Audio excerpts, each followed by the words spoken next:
গীতার চ্যানেলে আপনাকে স্বাগত।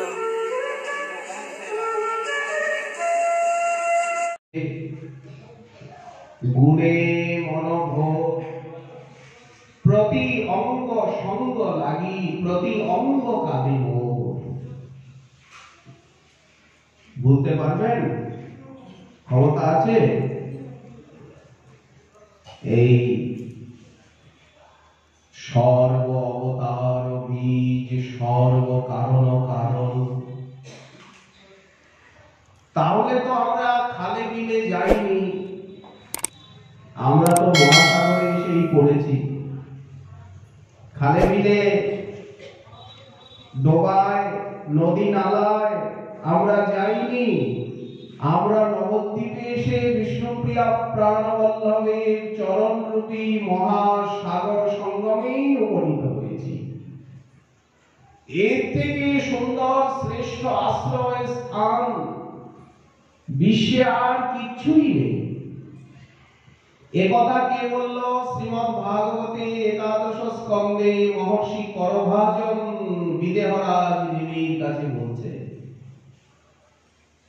যে ওই চরণ ছাড়া নাকি আর অত্যুত্তম স্থান, শীতল হবার প্রাণ জুড়াবার স্থান নাকি আর বিশ্বে কোথায়ই নেই। কথাটা কি সত্য? এই দেখুন, ধ্যেয়ং সদা, ওই চরণকেই সবসময় ধ্যান করতে হবে। বিষ্ণুপ্রিয়া প্রাণবল্লভে পরিভবগ্নম বিশেষণ দিচ্ছেন ওই চরণ যুগলে মহর্ষি করভাজন। আর কোন পরাভব নেই কোথাও। ওই চরণ যদি আপনি আশ্রয় করেন, এই সংসারে কেউ আপনাকে পরাজিত করতে পারবে না, পরাভব হবেই না। সব সময় বিজয় আর বিজয়। জয়শ্রী আপনাকে বড় মাল্য করাবে। পরিভবগ্নম, মনের সমস্ত কামনা বাসনা পূর্ণ হবে, কোন অভাব অভিযোগ অনটন জীবনে থাকবে না,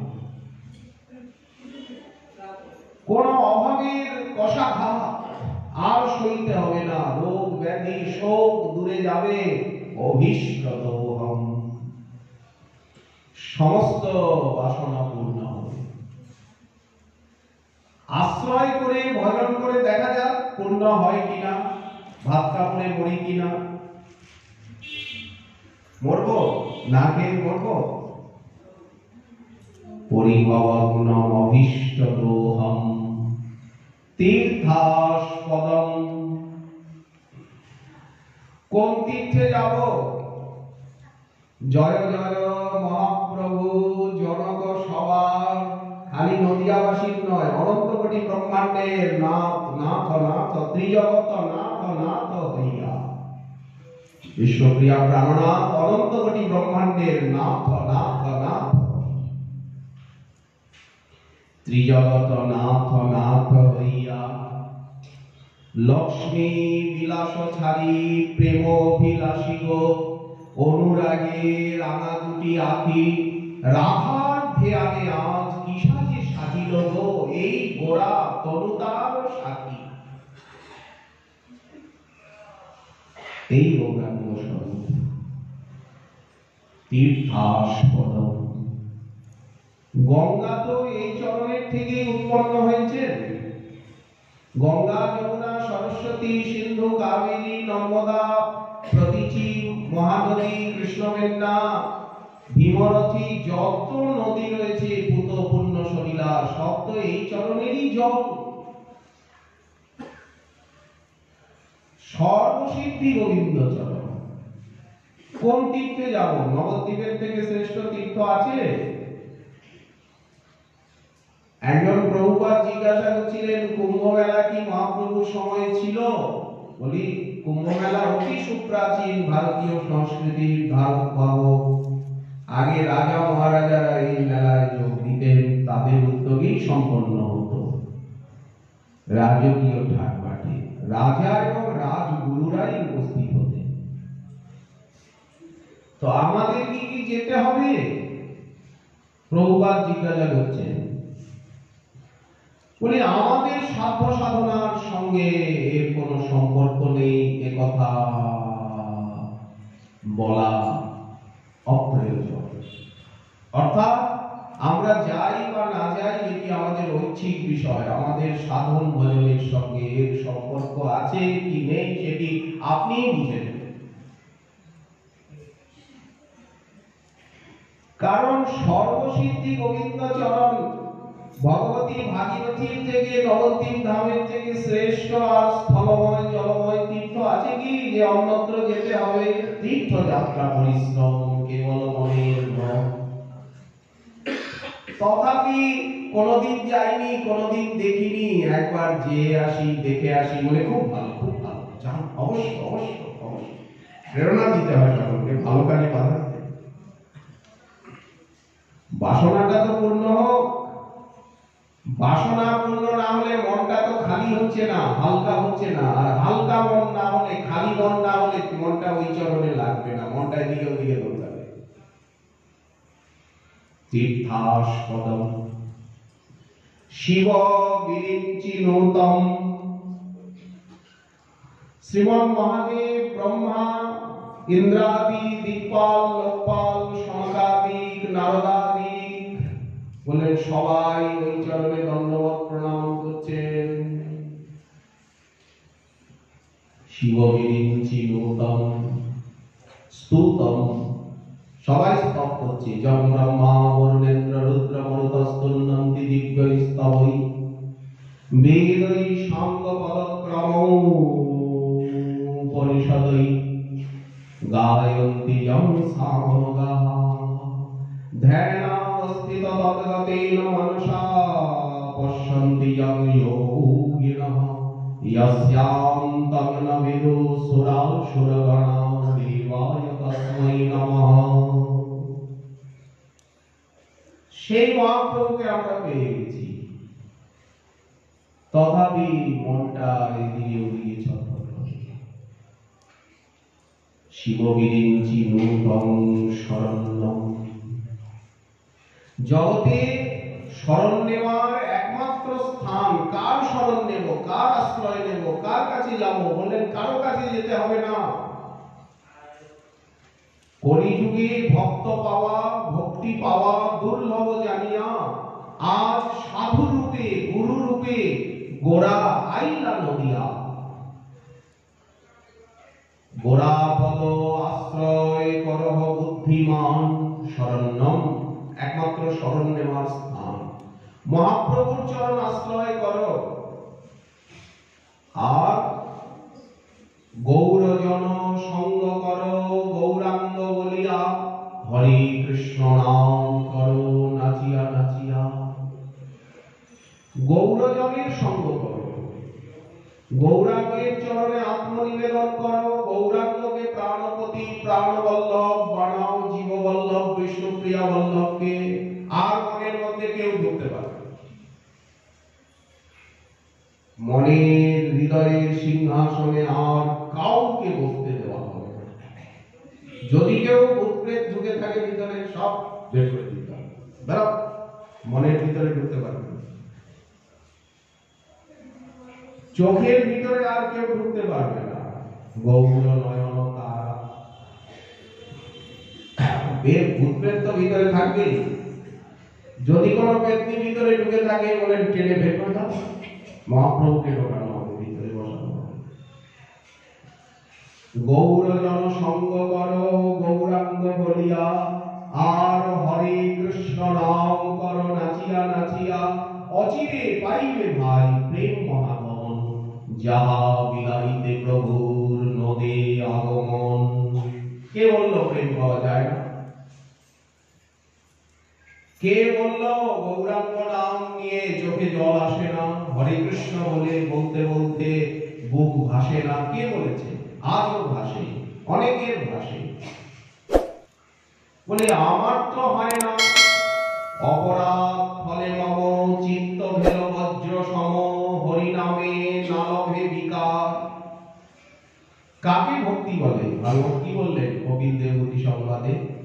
তার কথা শুনলে, তাকে দেখলে একটু সামান্য কীর্তন শুনলেই, একটু ভক্ত দেখলেই, একটু ধাম দর্শন করলেই, একটু তাকে দেখলেই যিনি অস্থির হয়ে যান, আকুল হয়ে যান। মদগুণ শ্রুতি মাত্রেণ ওই সর্বগুহাশয়ে সমাধির সাগরে ডুবে যান, দেহ গেহ জগৎ ভুলে যান।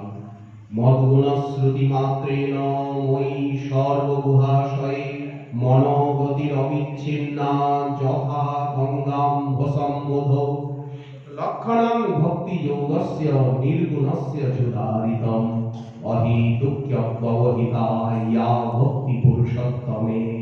এটাই তো ভক্তি। আপনি যখন মহাপ্রভুর দিকে তাকিয়ে ডুবে যাচ্ছে, হারিয়ে যাচ্ছে, দেহ এবং জগৎকে ভুলে যাচ্ছে, একটু হরিনাম হরি কথায় আপনি কোথায় হারিয়ে যাচ্ছে, কোন অনন্ত আনন্দের রাজ্যে দেহ মনপ্রাণ ডুবে যাচ্ছে। জগৎ আপনার চোখের সামনের থেকে সরে যাচ্ছে, তখন জগৎ বলে, সংসার বলে, ব্যবহার বলে যে কোনো একটা জিনিস আছে, এটাই আপনার মনে থাকছে না। দিবারাত্র জ্ঞানে বিস্মৃতি করছে। বলেন কি প্রকার? যেমন খুব মদ্যপান করেছে কোনো ব্যক্তি, মদমাতাল, সে যেমন মদ খেয়ে সব কিছু ভুলে যায়। ওই খানা খন্দে নর্দমায় কোথায় যে রাস্তায় পড়ে আছে, আধারে বাজারে কোথা দিয়ে যে ঝড় বৃষ্টি হয়ে গেল, রাতটা পুড়িয়ে গেল, সূর্য উঠেছে, চারিদিকে লোকজন, আরে মদমাতালটা এইখানে পড়ে আছে ঝড় বৃষ্টির রাত, কিচ্ছু যেন সে বুঝতে পারে না। কি করে রাত গেছে, সকাল হয়েছে।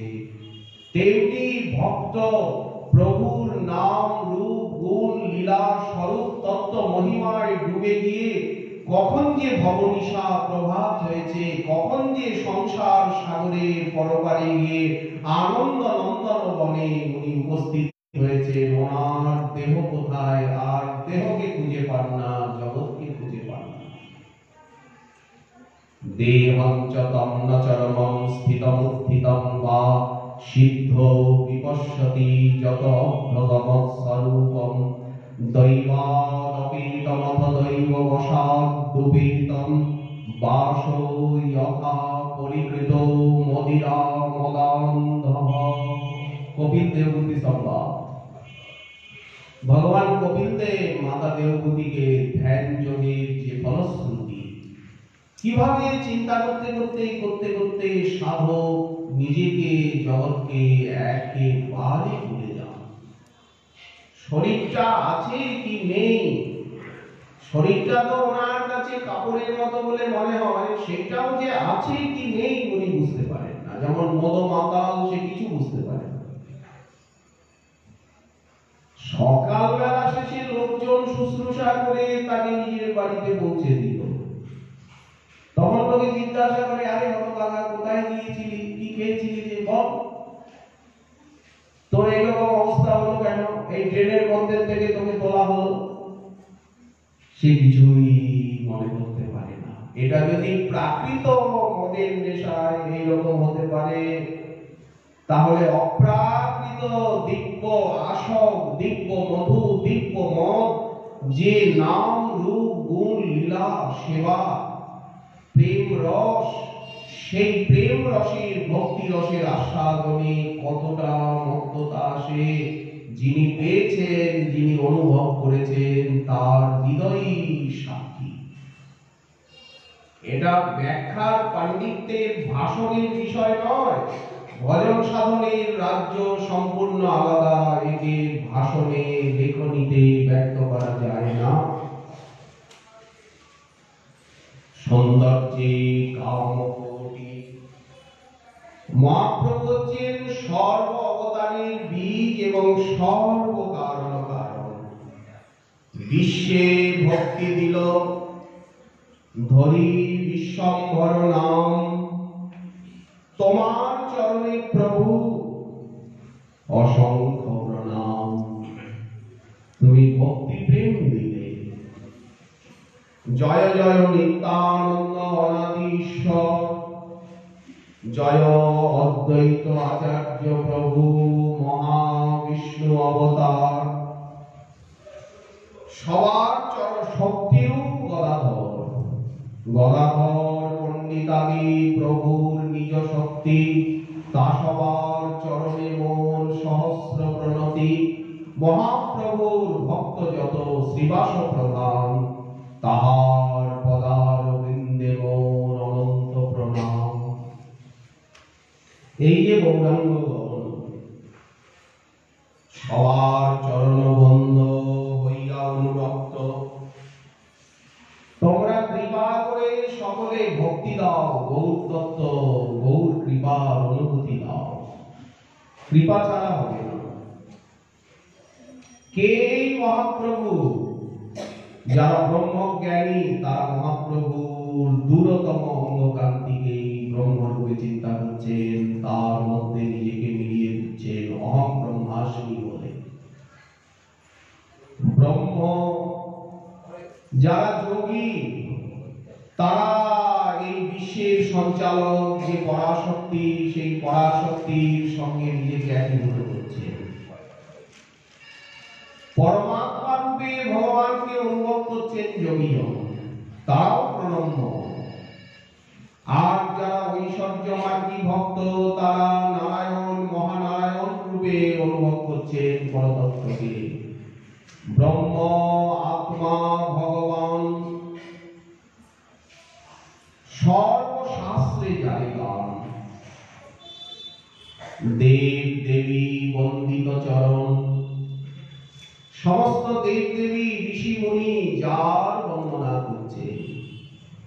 যোগী জ্যোতি সদা ধ্যায়, যার তত্ত্ব নাহি পায় বন্দ সেই সচিরনন্দন। কে এই সচিনন্দন? আপনি যদি একবার অনুভব করেন, তাহলে আর আপনি ব্রহ্মবাদীও হবেন না, আপনি যোগীও হবেন না, আর আপনি নারায়ণ নৃসিংহ বামনেরও উপাসনা করতে যাবেন না। আপনি জ্যোতি সতীতেও যাবেন না, কারণ তারাই সচিনন্দনের তত্ত্ব কিছুই হদিশ পান না। যোগী জ্যোতি সদা ধ্যায়, যার তত্ত্ব নাহি পায় বন্দ সেই সচিরনন্দন। ওই দেখুন আরতি কীর্তনে, শিব শুক নারদ বেদ বিচার।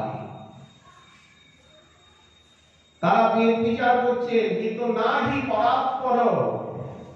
তারা শেষে বিচার করতে করতে দেখছেন যে মহাপ্রভুর থেকে তো পরাৎপর কেউ নেই, শ্রেষ্ঠ নেই। এইটা জেনে তারা ভাবে বিভোর হয়ে যাচ্ছেন। সন্ধ্যারতি কীর্তনে